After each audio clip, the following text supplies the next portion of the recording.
tell you some stories. Not that it matters, but most of these stories are true. I'm going to begin with a cautionary tale. I live in Southern California. All right, somebody else does. I live in a desert that we have tricked into supporting life, mostly by stealing water from Northern California and pouring it onto the ground in front of our homes.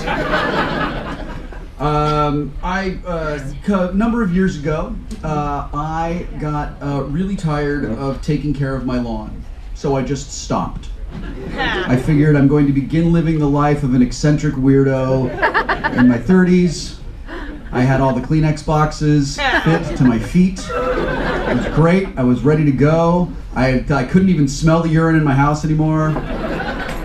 But apparently seeing what was a lawn, which was now kind of a, well, I was going to say weed farm, but we actually have those in California too, and it's not what you're thinking of. It's more of a dirt patch with some weeds growing up through it. Offended one of my neighbors. And that neighbor got in touch with the city, and the city sent me a letter and informed me that my neighbors were tired of looking at, Hobo Town in front of my house, and would I please do something about it? So I did. I went to a lawn supply place, and I bought many hundreds of square feet of sod. Now I realized that living in Massachusetts, where you have things like seasons, which we don't really have in California. We basically have fall and summer. I think it's very weird that you would choose to live in a place where the weather tries to kill you a few months out of the year. That's odd. That's a new experience for me. But I imagine that the way that you make a lawn grow is you just walk away from it, right? And then occasionally, you mow it or whatever.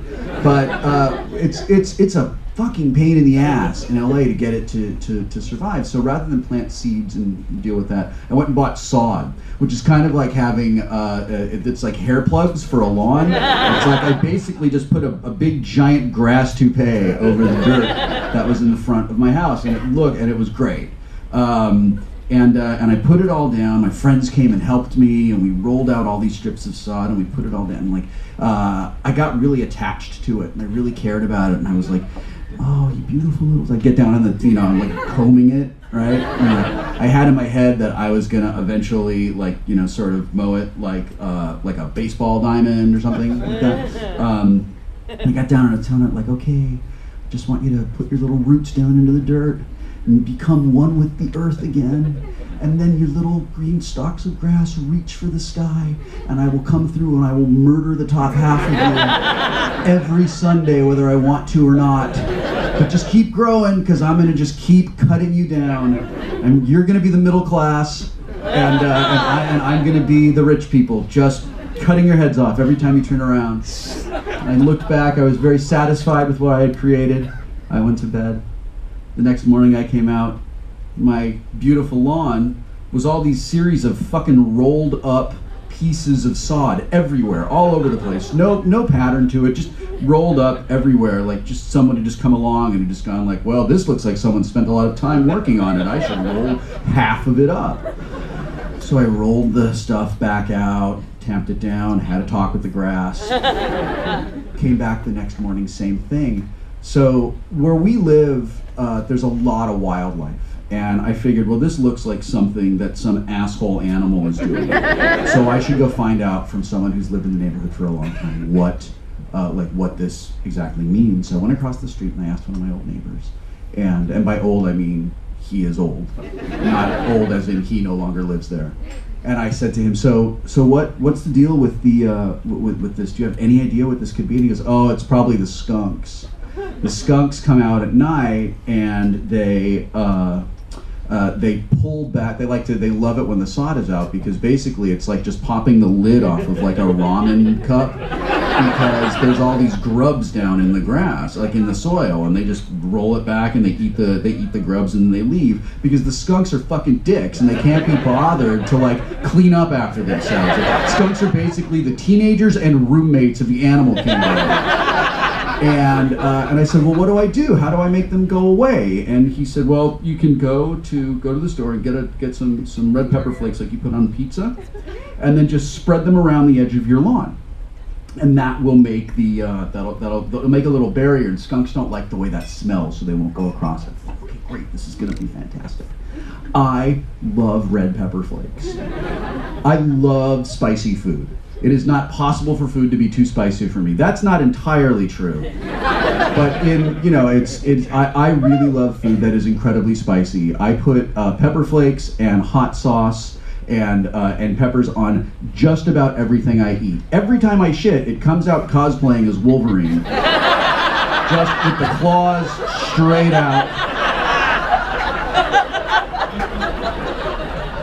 Sometimes after an evening of burrito devouring, I will tell my wife, you know what, I'm gonna go take a hedgehog.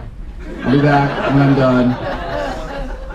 It always comes out angry. I write letters to myself from the night before. I hope you enjoyed those jalapenos on that hamburger, you sadistic son of a bitch. So I go to the store and I get the biggest jug of pepper flakes that I can find. And I bring them back to the house, and I walk around the yard, and I'm just sowing them, right? Just putting them out, and I slowly build these ramparts of red pepper flakes, all around, impenetrable barrier around the yard, and it looks good. Like nothing's coming past this. I'm very, very proud of the work that I've done. I go back into the house, put the pepper flakes up in the pantry. I walk back to the back of the house, and I realize that I have to take a pee. So I walk in the bathroom, and now here's the thing that happens to guys. Now listen, lady guys, this is different for me. Okay? For dudes, every time, because of the way our biology works, every time we go to pee, there is a 100% chance that it's just going everywhere. I mean, and if you want to know what this is like, get a nozzle and put it on a garden hose and then just turn it on and walk away and watch the hose just go everywhere. That is what happens every single time we go to pee, right? So to combat that, we just sort of aim a bit. Like the worst day of my life was when my adult kids, both of whom are boys, moved out of the house because I had lost my plausible deniability on who peed all over the bathroom floor. And I had lost the two saps that I'd had cleaning it up for 18 years. That was me. So I'm getting heckled by my wife.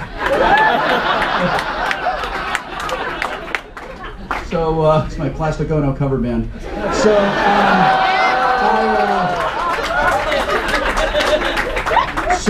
I just sort of I go into pee, and I really I don't want it to go anywhere, so I'm just, as one does, right? By the way, dudes, when you're in a public bathroom, grunting while peeing is completely unacceptable.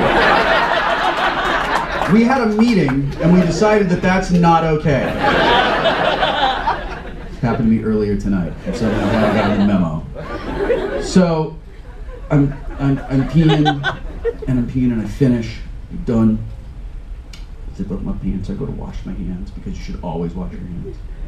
And, as I'm walking to the sink, my brain goes, hey, you should probably know that your cock's on fire.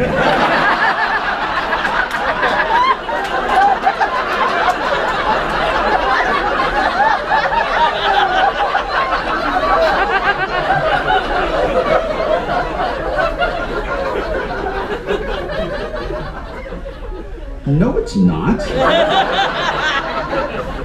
It's at this point that my dick goes, I thought that you should know that I'm on fire.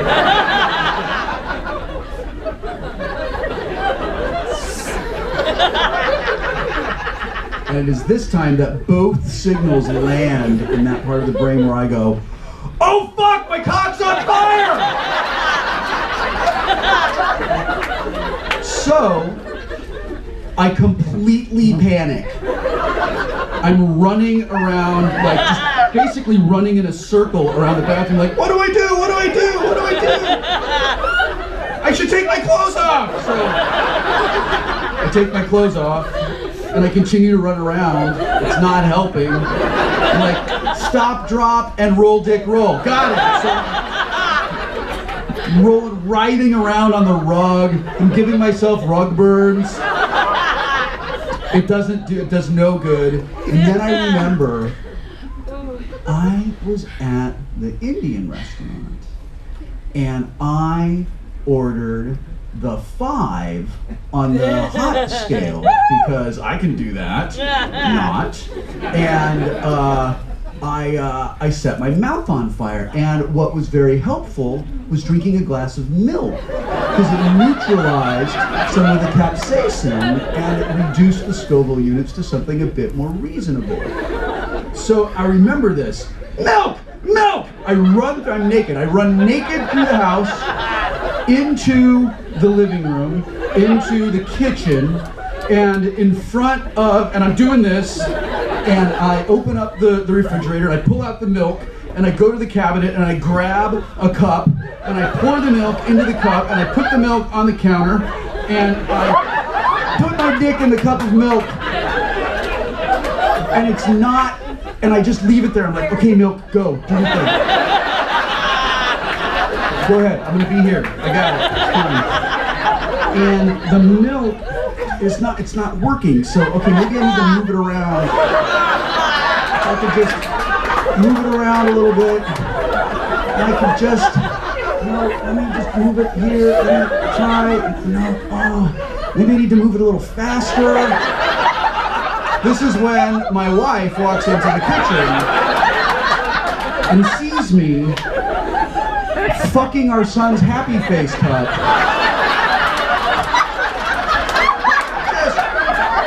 It's a mess. Milk everywhere. I'm completely naked. I'm waiting for Chris Hansen to knock on the front door. And my wife does this.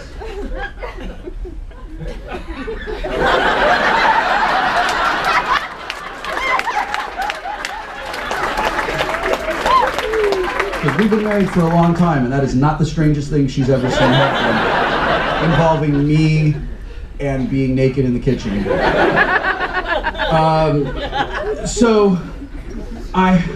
It's not helping. I mean, like, the milk is cold, which is nice. I'm not gonna lie. That's refreshing. But the burning, the fire is still there. So I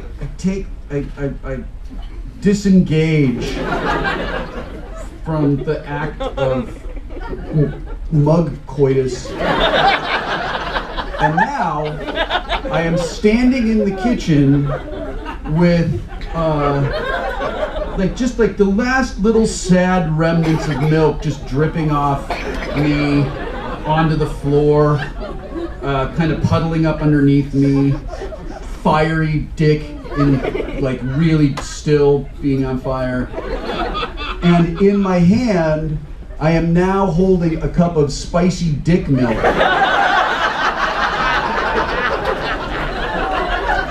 And I don't know what I'm gonna do with it. Because wasting stuff is a sin. And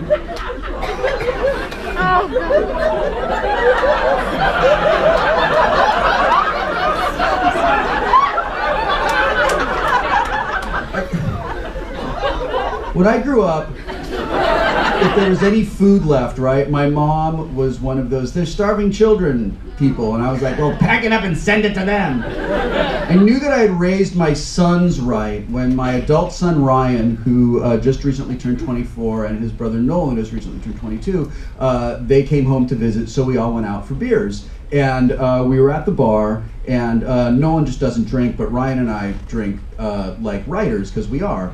And we were drinking beers, and Nolan says to Ryan, you might want to slow down, man. And Ryan goes, there's sober people in Africa!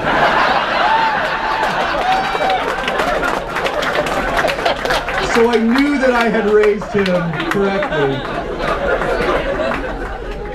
Anyway, back to the situation, the problem at hand. Just to reset the scene, naked, me, firecock, spicy dick milk.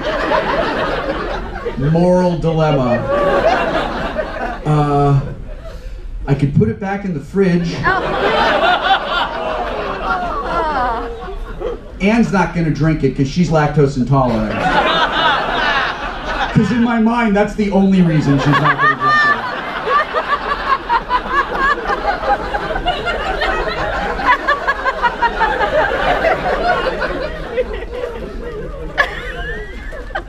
Jalapeno Rice Krispies could be a thing.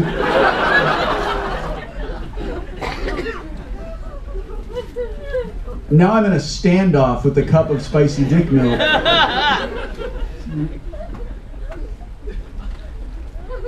And I just decide to dump the fucking thing down the sink. Because there's a few bridges I'm not yet prepared to cross. The milk goes away.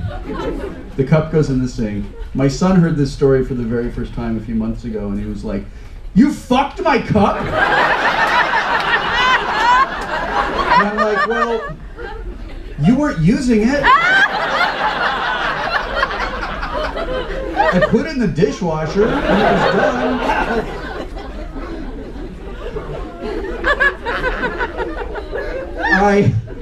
I ended up just basically walking it off.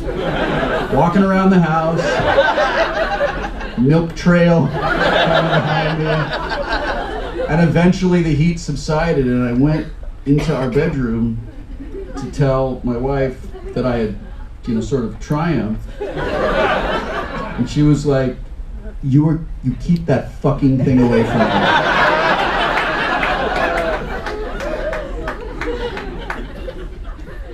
So I went to sleep. And the following morning I went out and to look to see if the sacrifice I had made had actually paid off, and the lawn looked great. No skunks anywhere. They had not come out. So the moral, I told you this is a cautionary tale, the moral, dudes, is that if you ever have a problem with your yard, all you have to do is set your dick on fire and everything's gonna be fine.